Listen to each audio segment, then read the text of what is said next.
Өнөөдөр Монголын эдийн засгийн ажлын байр маш чухал байгаа. Тэгээ манай барилгын салбар бол 100 мянган орчим ажлын байр бий болгодог. За маш олон компаниудыг, хүнсний компаниудыг ажилдаа орлоготой байлгадаг ийм салбар байгаа. Гэтэл энэ дээр бэлэн мөнгөтэй ийм төсөл дээр хятадын компаниудыг оруулж ирж үндэсний компаниудын тэр дархлааг үгүй хийж байгаа явдалт бол бид бол маш ихээр харамсаж байгаа. Ягаад вэ гэхээр Монголын барилгачид бол маш богино хугацаанд өндөр чанартай барилга бариа суртсан.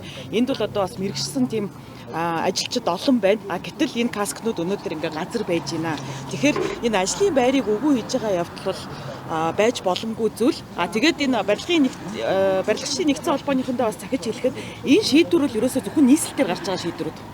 Бондыг нийслэлээр босгосон $500 сая бондыг нийслэл захин зарцуулах хэрэгтэй байгаа. За шинэ сэлб дэд төвтэй холбоотой бүх шийдвэр нийслэл буюу хотын захирагч Нямбатарын гаргаж байгаа шийдвэрүүд байгаамаа. Тэгэхээр үүн дээр бол бас яг хотын захиргаа руу энэ асуудлуудаа бас хандаж хэлэх нь маш зүг байгаа. Их хурлын хувьд болохоор эдийн засгийн байнгын хорон дээр бас ингээд зарим гишүүдийн санаачлагаар энэ асуудлыг бас татаж аваад авч хэлцээ гэсэн байдлаар ирэх Мягмар гарагийн эдийн засгийн байнгын хорооны хурал дээр бол авч хэлцгээр байгаа. Тэгээд цаашдаа бид бол ер нь энэ дотоодынхаа ажлын байрыг яаж хамгаалах юм бэ? Барилгын салбарт үндэсний бас аж ахуй нэгжүүдийнхаа оролцоог яаж дэмжих юм? За бүр цаашлаад ярих юм бол ер нь энэ барилгын салбар төр ингэж их хайхтар оролцох нь зөв юм уу буруу юм уу гэдэг асуудал байгаа. Хамгийн наазах нь энэ шинэ сэлб дэд төвдөр байгаа жишээл миний хувьд бол их анхаарч байгаа асуудал нь болохоор төлөвлөлтийн хувьд маш жижиг метр квадраттай байрнууд төлөвлөж байгаа. Тэгээ 40-50 метр квадраттай байрнууд.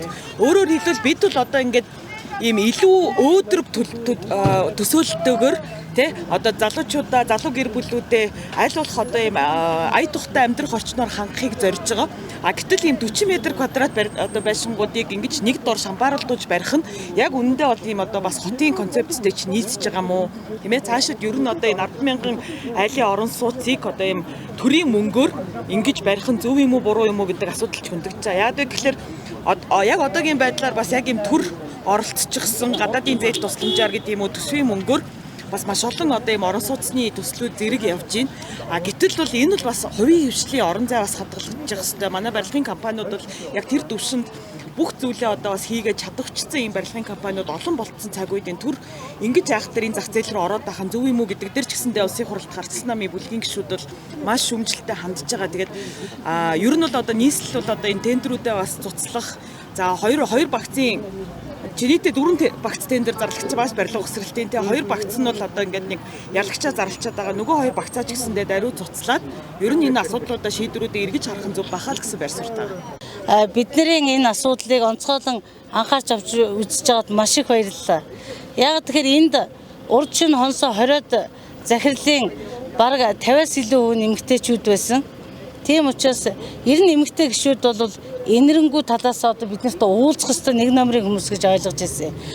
Бид нар яаж нэхэр ийм их олон хоног ингэж эрүүл мэндийн алдар суумааргүй байна. Өсгөлэн зарлах асуудлыг өнөөдөр залуучууд бэлдэж штэ бие бэлдэж байна. Тэгэхээр маш яралтай шуурхай шийдвэрийг гаргах нь чухал байхаа. Дээр нь ер нь цаашдаа манай ард иргэд сонгуулийн үед сонгохдоо хүнийг Ирээсээ хууль зүйн яамны сайд байсан гэдэг утгаар биш бидний ахуй амьдралд хэр биднийг төлөөлж чадах вэ гэдэг юмыг маш их сайн харж хандаж сонгож байхгүй бол тамга барьсан хүмүүс бол хэнийч эрх ашигыг их баг хэмжээнд зөрчиж чаддгийг Монголд харууллаа. Монголын барилгачид бол хэлсэндээ байдаг энэ тендеруудыг бүгдийг цуслуулна. Хятадуудын авцсныг цуслуулна. Ингэж үндэсний эрх ашиг хангадаг, ингэж үндэсний аж ахуй нэгжүүд санхүүгийн үед боломжтой болно. Бид энэ орон сууцны хороол барих ажилчтай 9-12 давхар Монгол барилгачид яаж богино хугацаанд чанарын өндөр түвшинд барьдгийг харуулах болно. Та бүхэн эрен сурвалжлаараа эргэж.